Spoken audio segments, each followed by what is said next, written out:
Assalamualaikum saudara. Buah tematu, buah perepat, masak sebiji, tolonglah pegang.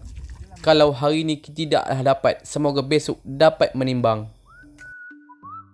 Macam biasa saudara, ujung-ujung kita mencari lauk untuk makan. Kalau untuk berjual tu belum lagi saudara. Kita perlu untuk makan dulu supaya kita tak meli ngecikkan duit belanja saudara.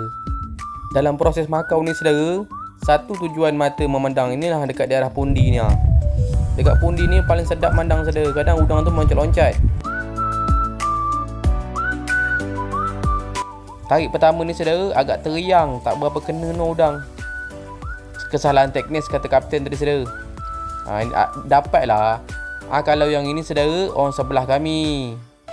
Kawan kita juga. Dia ni bukan banyak udang, dia hentam tak selesai saudara.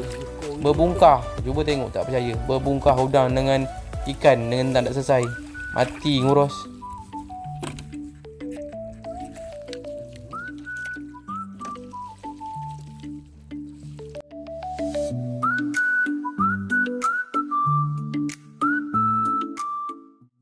Kalau benda ini pula saudara, ini bintang laut kalau kami cakap.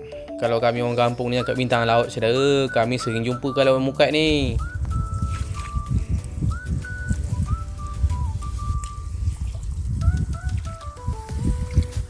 Yang ini pula, ini pakau kedua saudara. Yang tadi tu penuh selesai, yang ini alhamdulillah dah kurang selesai dah. Tak rintor mata dia kat mana muka pak? Mantap dekat inilah hasil dia saudara. Alhamdulillah saudara. Lumayan juga banyak udang. Anak pari pun ada. Tengoklah saudara. Mak air udang ngeletik dalam air.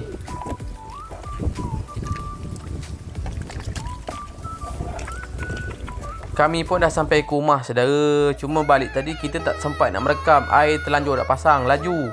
Inilah kami milih udang. Alhamdulillah lah saudara. Lumayan lah.